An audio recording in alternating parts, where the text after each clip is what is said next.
Welcome to Plus One Forward, the podcast powered by the Apocalypse, where we talk about tabletop role-playing games using or inspired by the Apocalypse engine. I'm your MC, Rich, and I'm joined by my co-MC, Rach Shelke. How you doing, Rach? I'm doing well today. Very excited. This is Alphas. You went out to Metatopia recently and chased down some folks who are working on Powered by the Apocalypse games. These interviews are coming up, kind of rapid fire, but we definitely wanted to chat beforehand because I'm really curious. How was your Metatopia? This was probably my best Metatopia yet, I think, in terms of the breadth of games I got to experience and the amount of enjoyment I had just between playtesting these Powered by the Apocalypse games and just hanging out at the con. Now, you got to see a bunch of games, the alphas, which are PBTA games that are in development. Were there any kind of observations you had on those games? You got to play most of them, right? I got to play most of these. There was one of them I didn't get to play, but my partner Rob did, and then immediately got onto Messenger and told me, Rach, you need to get down here and interview this designer right now because there's some really cool stuff happening in this Powered by the Apocalypse game. Neat. That is so cool. Any trends that you see? We're starting to see influence from Bluebeard's Bride. I bumped into multiple designers who cited Bluebeard's Bride as an influence on how they were designing their game and what actually inspired them to go and start designing games. And I think that's really interesting because it shows how long the development cycle can be. Because Bluebeard's came out quite a while ago, if I'm not mistaken. Yeah, I mean, it's a few years old, so that is quite a development cycle. I wonder if it's a result of people having played a game enough to become not fully satisfied by it, or if they played it enough to where they're really intimate with it and it inspires them to go on to try new and different things with that as their background. I always wonder about that. Some people design games because the game X doesn't do what they want, and some people design games because Game X did what they wanted in this particular way, but they want to see how they can do it in other ways, you know? No, I follow you. The cynic in me was wondering, I wonder if it just took that long to get people to go to the gaming table after the Kickstarter delivered. I know I have plenty of games on the shelf that I bought going, oh, I'm so excited to play this, and just could not find the group to actually come together and run it. And Rich looks at his long shelf of games that he has only gotten to play about half of. Yeah, I hear ya. I had to pull a stack of books off my desk before recording today. They're sitting on a chair over there. It's a pile of shame. Any other thoughts about these alphas before I slide them into the feed? We're continuing to see the influence of belonging without belonging, I think. There's a lot of people fiddling around with belonging without belonging in the independent scene, people publishing on Itch and playing around with those ideas there. More focus on asking questions to prompt action rather than rolling dice, which I think feeds into belonging without belonging because a lot of those games are about asking questions of characters. And finally, exploring how much structure a Powered by the Apocalypse game needs in terms of moves and die rolls. I experienced a couple of games that were very freeform, and I could see the bones of Powered by the Apocalypse in that an action is taken, a result is generated, the fiction changes. That's still there, but it doesn't have the structure of on a 10 plus this happens, on a 7 to 9 this happens, on a 6 minus that happens. I'm really excited to see what comes out of these in the next few years. That is really interesting. We will definitely have to keep a lookout for these games that we're about to hear more about right now. Yay!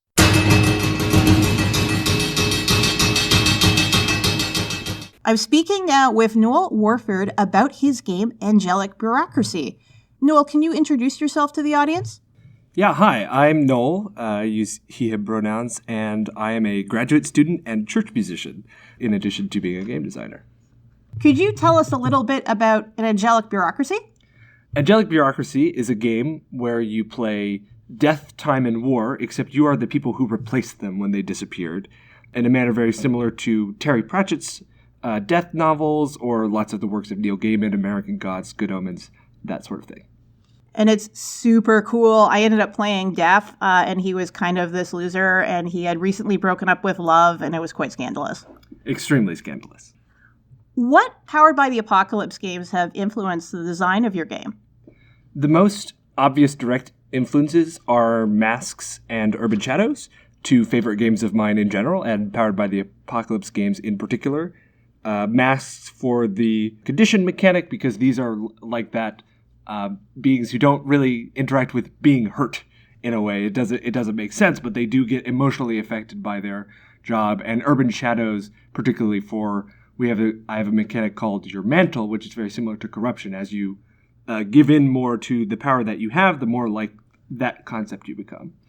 So it's a little bit of a fusion of urban fantasy with superpowered fiction, but on a different cosmic scale. On a very cosmic scale, yes. Why are you writing an Angelic Bureaucracy now? Is it something in the culture that's inspired you, or something in your personal life? Well, honestly, I'm writing it because it's a game that I've always wanted to play.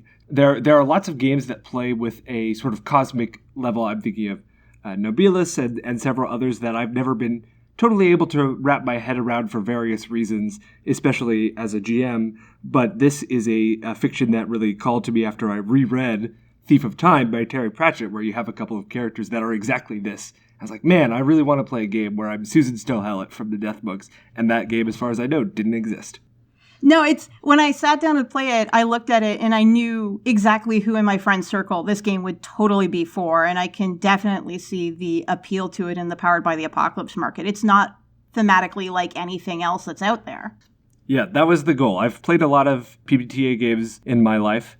The second game I ever ran was Dungeon World, and that just put me off to the races after that. But this was the thing that I felt that I could best write. What exciting change do you feel an Angelic Bureaucracy is going to bring to Powered by the Apocalypse? A thing I'm interested in exploring now, of course, this is still very much in beta, and I'm working some of the details out about this, but the challenge and the interesting design process is sort of the very core activity of this game is unusual. You have 4 or 5 characters who are extremely separate from one another. Unlike, using Masks as an example again, the activity is very straightforward at first. Heroes are fighting villains. But in this game, you have death and time and war who are all in the same game, and I think it'll be really interesting to continue developing and see how those work together on this really grand scale. I'm super excited to see where this game goes in the next few months and years. Thank you. Me too.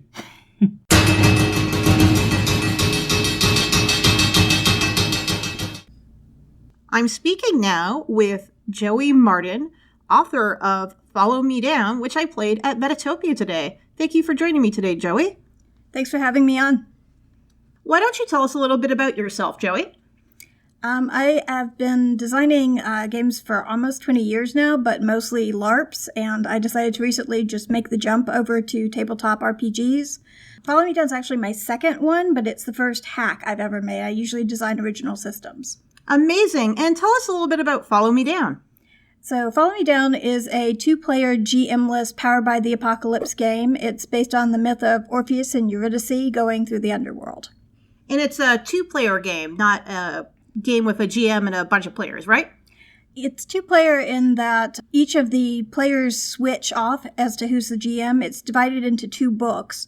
So one player is the GM for the first book while the other player plays a character, and then halfway through the game they switch. And then the other player is the GM while that player plays a character. In today's playtest, I played Orpheus, which, charismatic, poet figure, maybe kind of a jerk, totally on my brand. What Powered by the Apocalypse games inspired Follow Me Down? Actually, I would say that Bluebeard's Bride was a good inspiration for the structure of the game because the rooms kind of mirror the chapter structure a little bit. Each one's a bit different in the type of setting. So when you're going to a different chapter, it's similar to how you go to a different room in the mansion of the Bluebeard's Bride book. And let me tell you, these chapters are so evocative and so amazing. I love what you did in terms of providing the NPCs based off Greek myth. It was so good. Oh, thank you. I really appreciate that. Why are you designing this game right now? What inspired you to write Follow Me Down? I like the fact that there's a kind of a surge in more like emotional role-playing games right now where people are exploring like relationships and emotions. And I like Greek mythologies, particularly the Orpheus and Eurydice myth. I think it's very compelling, and Actually, while I was writing this game, oddly enough, the Hadestown musical came out, so it was kind of serendipity. There was like a big surge of interest in this myth in particular, so I thought people would really kind of like glom onto it because so many people seem interested in Orpheus and Eurydice right now. Okay, this is going to be a surprise, but I did not put two and two together with Hadestown in this game, and you just blew my mind. There are some fans who are going to be totally all over this game. Holy crud. It seems like when I bring it to conventions and when I talk about it to people, especially if they're big fans of Hadestown, they're very, very interested in it. So I think that's a good sign. What exciting change do you feel your game is going to be bringing to Powered by the Apocalypse? I'm doing some weird things with the mechanics that I hope people are going to like. Like I'm doing something strange with the hold rule where you can hold it for the entire game if you want to and use it at the end. I'm also doing some things with the emotional play where you're doing emotional damage when you're getting hit in the game, like when you're harmed. It's called Psyche, and it puts you in a different emotional state. But when you are healing, you actually get to experience parts of Orpheus and Eurydice's relationship with one another. So I'm hoping that that's something that can bring a new spin to what you can do with damage empowered by the Apocalypse and kind of push it in more of an evocative emotional direction. Well, I am certainly excited to check out how this game evolves and develops, and probably first in line for the Kickstarter once it launches. Thanks, I appreciate it.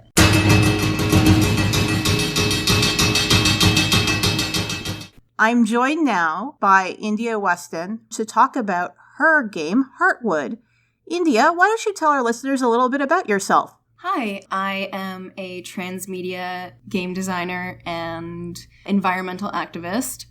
I primarily make alternate reality games for social change, but I recently got into the TTRPG world, and I'm really excited to be bringing this game to that world.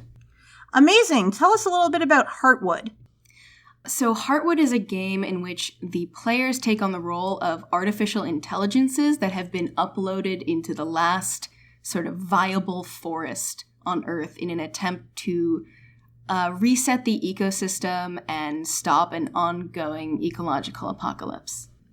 In Heartwood, you play as an AI that has become a grove of trees, a network of fungal mycelium underneath the forest floor. You take on the role of a swarm of pollinating, stinging insects, or even a literal cloud, but also in the sense of cloud computing. This game sounds so cool. AIs are one of my favorite parts of science fiction. I'm glad.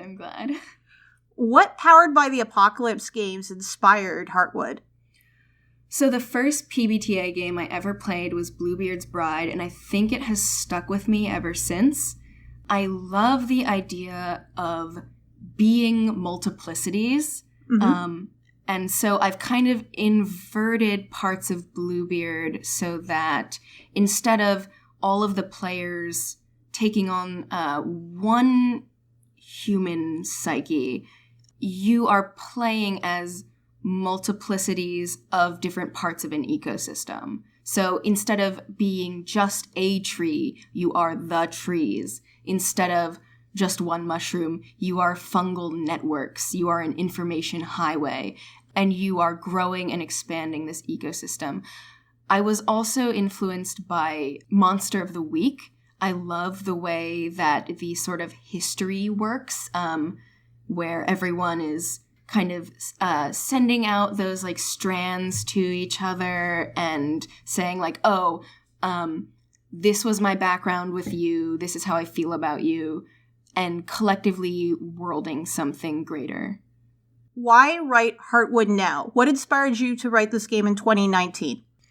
Over the summer, I was commissioned by the University of Chicago to work on a large-scale alternate reality game called Terrarium, which was played by the incoming freshman class as a sort of introduction into O Week, but it also culminated in this thing we called the Futures Design Challenge, which was really about getting these first-year students to think about solutions to parts of climate change, and come up with like small sort of interventions that they could achieve in their own special way. It didn't have to be science. It could have been art as well, not just policy, but through poem. It was brilliant, and I am so grateful to have worked on that project.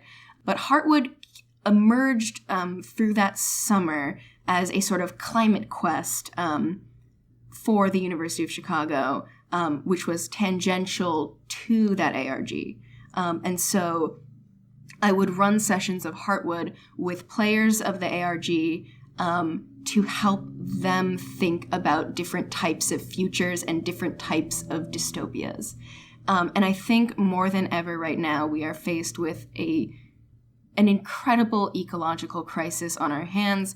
And as artists, we are tasked with helping scientists, helping lay audiences to think about different types of futures and different possibilities for working together and collaborating and building a more just society. What exciting change do you feel Heartwood is bringing to Powered by the Apocalypse? So I mentioned before that you are playing as a multiplicity, and this plays into a sort of mechanic that I have in the current state of the game called uncanniness. This, of course, refers back to the uncanny valley, which is the idea that robots, as they get closer and closer to looking like human, kind of creep us out more and more. It references like Freud's Unheimlich of the unhomely, something that is familiar but becomes defamiliarized. So this mechanic is my way of dealing with sort of like magic in a different system, like in Monster of the Week, for instance. So uncanniness in my system is anything that an ecosystem should just not be able to do. So roots kind of emerging from the ground in tangled, strange, horrific patterns, or nasty, wormy fruit dropping, targeting an entity's head. As uncanniness fills up in the meter, your intelligence, your tree, your swarm, your cloud cover, your network of mycelium will start to become less and less bound to their earthy side and start to revert back to their machinic, sort of late capitalist, relentless AI self in an awful and horrific way, and they will kind of glitch in this heightened way. This sounds so cool. I'm really excited to see how this project develops. Thank you so much.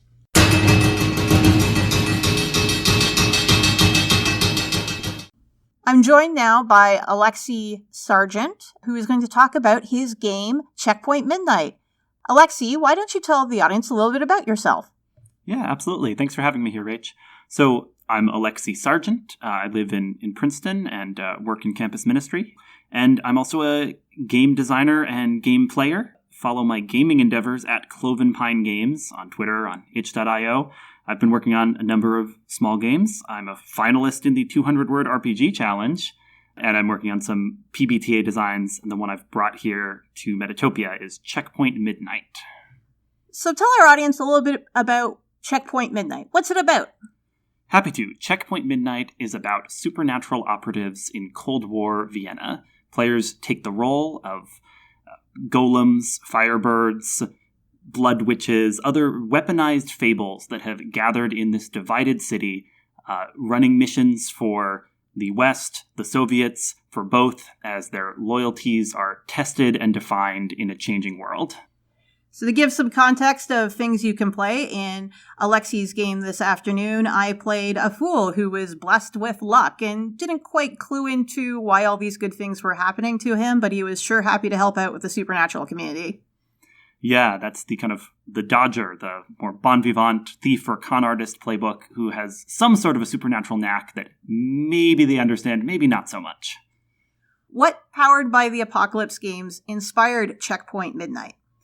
It wears some of its influences on its sleeves. I really love a lot of the games that Magpie Games has put out. So in Checkpoint Midnight, I use labels similar to Masks, the game of young superheroes, though here the labels are less about being a teen whose self-image is in flux and more being in a world that's constantly changing. And so people are going to tell you what you need to do to fit into the world as it changes around you. I also obviously drew inspiration from Urban Shadows, a great seminal game of urban fantasy from Magpie Games. I prepared to design Checkpoint Midnight by running a game of Urban Shadows set in Cold War Vienna, and then that became sort of a basis from which I started working through the things I wanted to do in my game with its very specific historical setting. A few newer games have some elements I think are really brilliant, and so I'm stealing them for Checkpoint Midnight and making them my own. Games like Cartel and Nahual have great mechanics for characters relieving their stress by leaning into some of the more problematic behaviors associated with their playbook. So I have that kind of release as well. If you're the Firebird Assassin, you can release by kind of taking overkill vengeance on someone, or if you're the Dodger, there's a release for just getting out of a situation and leaving other people up a creek. Playing a lot of Powered by the Apocalypse games and stealing liberally as I go. Why are you writing Checkpoint Midnight right now? What inspired the thematic parts of the game? Yeah, good question. So I think there's something really interesting about games that push at the loyalties of the players and their characters. We can all think of games where the characters are basically left at loose ends and can rove around as murder hobos. But I'm interested in what ties bind people to a community, to a city, force them to take sides. And so I wanted to make a game whose larger arc is going to be about deciding who you are and what side you are willing to take as people start asking you where your loyalties lie.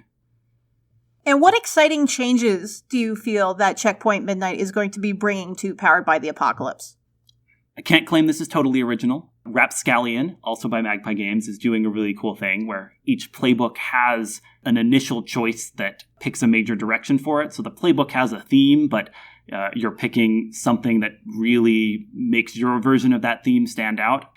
There's a playbook in that game where you're kind of a strong, tough sailor, but in one of the options, you're a golem. Similarly, in Checkpoint Midnight, there's a playbook, the Elemental, but you choose at the beginning. Are you a Firebird? Are you a Rusalka? Are you a Djinn? You're always a spirit of the elements who's been bound and made to serve as an assassin, as an operative. But you're choosing if you've come from fire, water, or air, and there are, I hope, really interesting moves associated with each of those choices you pick at the beginning of character creation to define what direction you're taking this playbook this time. Amazing. Thank you so much, Alexi, for chatting with me tonight, and I'm excited to see how this urban fantasy game develops. Thanks so much, Rach. This has been fun.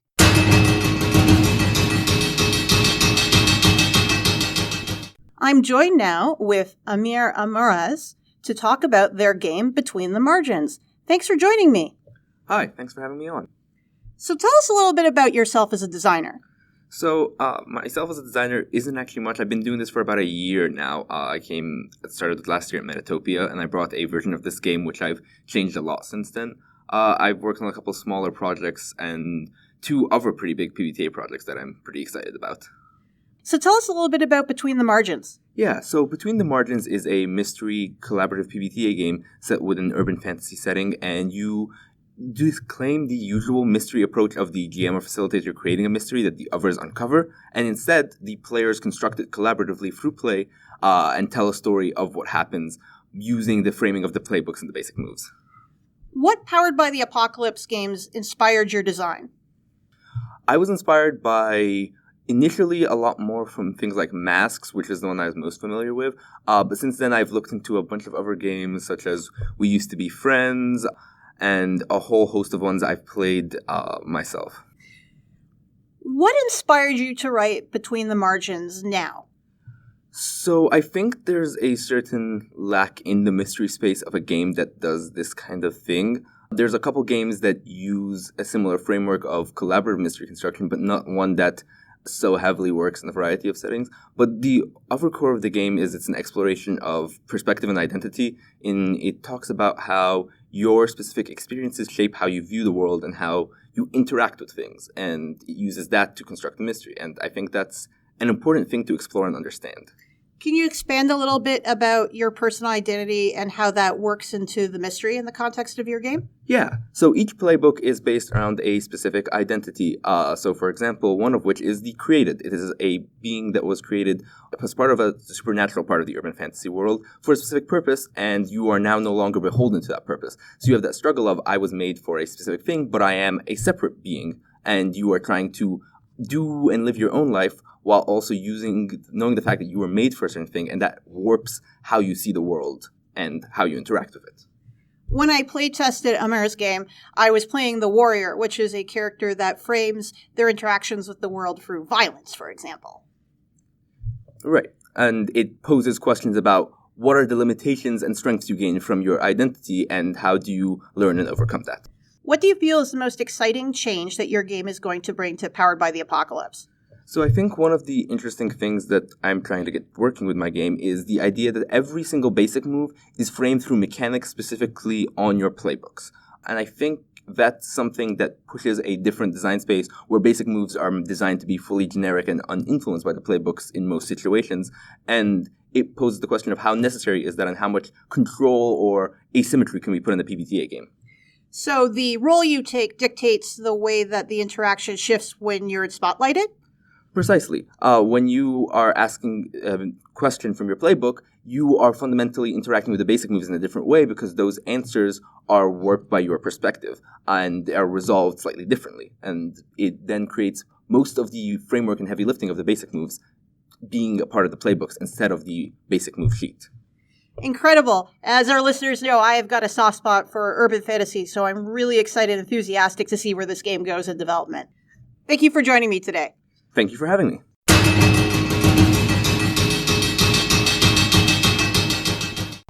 I'm joined now by Marissa Kelly to talk about her new game, Airlock. Thanks for joining me today, Marissa.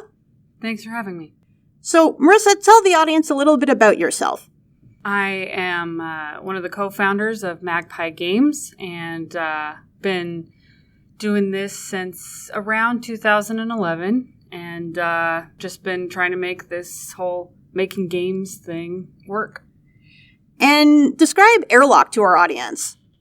Yeah, so it is a card-based tabletop role-playing game where you play a crew of people who are in space investigating a strange anomaly that occurred on what's called the Ring, which is a ship around an asteroid, and investigating what happened to the crew there and seeing what kind of horrors might be there for you, or if you yourself become one of the horrors that the crew has to deal with. So it is a sci-fi horror game. What Powered by the Apocalypse games inspired Airlock? Well, it uses the same form factor as Zombie World, so we're trying to do this card-based PBTA-style game where you still have snowballs and you still have a lot of player arcs that play out, but in Airlock it's going to be a one-shot, so you're going to be playing out the brief and terrifying, perhaps, lives of these crew in this tense situation. But yeah, you still quick character generation, quick start time, and really just gets you rocking and rolling in this neat form factor that fits in your bag and is ready to go whenever. No dice, no sheets that you need to print, just locking and loading.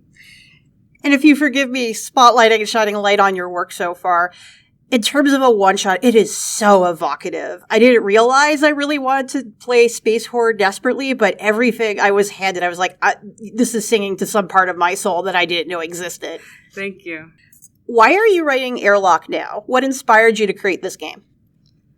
Well, I think I actually started Airlock quite a few years ago, but finally having Zombie World under our belt, it was a great way to sort of dive into it in a new and interesting way for us. So trying out this form factor, seeing if we can reach more people who are pressed for time or have pressures about wanting to start up a game and not having the materials to do so, this should hopefully bridge that gap. And I am personally a huge fan of space horror. It is just genre near and dear to my heart, and I am thrilled to be playing in that sandbox. What do you feel is the most exciting change that Airlock is going to bring to Powered by the Apocalypse? I think that there's a lot of fun tools for you to work with here. We're still, working on it, but one of my favorite innovations is that there is a direct character for the GM to play through Aki, the computer system that all of the characters have access to. So the GM can speak in character more often to these players and perhaps have that character even compromised. Aki may go a little crazy during the mission and may become a threat herself. So it's very interesting to be able to give more GM tools to people, in my opinion. I love supporting that side of design more thoroughly in a more concrete way with these cards and this form factor. Thank you for joining me to talk about Airlock today, Marissa, and I'm looking forward to the upcoming Kickstarter. Thanks for having me. Plus One Forward is a production of the Gauntlet community, Richard Rogers and Rach Shelkey. You can find us at gauntlet-rpg.com or follow us on Twitter at @+1FWD. If you would like to support our show, visit our Patreon site at patreon.com/gauntlet. The games mentioned on this show use the Apocalypse engine, which is a creation of Vincent and Magay Baker. The music for Plus One Forward is from the Savage Aural Hotbed CD Gomi Daiko. The songs used are Gomi Daiko, Metal Version, and Drowning Attitude. You can find more amazing tunes by Savage Aural Hotbed on their website, www.savageauralhotbed.com.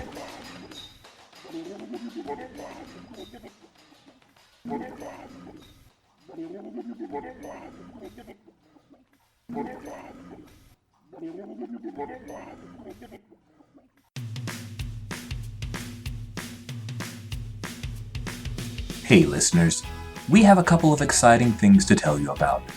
The first is that Codex Blood 3 is now available in the Gauntlet Patreon feed.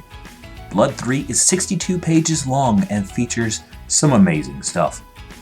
Blood and Mirrors, a vampire hack of Ebediah Ravashal's Swords Without Master. The Caledonian Boar, a game of heroism and myth inspired by the story game classic The Final Girl. 3 Decisive Rounds, a 2-player game about a pair of boxers and their hardscrabble journey to the ring. The Giant's Carcass, a new expansion for Trophy Dark. And the new miscellany 3 Dozen More cult horror movies. The second thing that we want to tell you about is Brindlewood Bay. Brindlewood Bay is an original game that combines Murder, She Wrote style cozy mysteries with Lovecraftian horror. It's a full-sized, Powered by the Apocalypse game coming to the Gauntlet Patreon feed in mid-January as a gift to folks who support us at the $6 or higher level. You'll get a PDF of the rules text, play sheets, and 5 mysteries, so you can start playing Brindlewood Bay right away. The game is another way for us to say thanks for all your support. There has never been a better time to be a Gauntlet patron. Head over to patreon.com/gauntlet to get Codex Blood 3 and Brindlewood Bay before they leave the feed.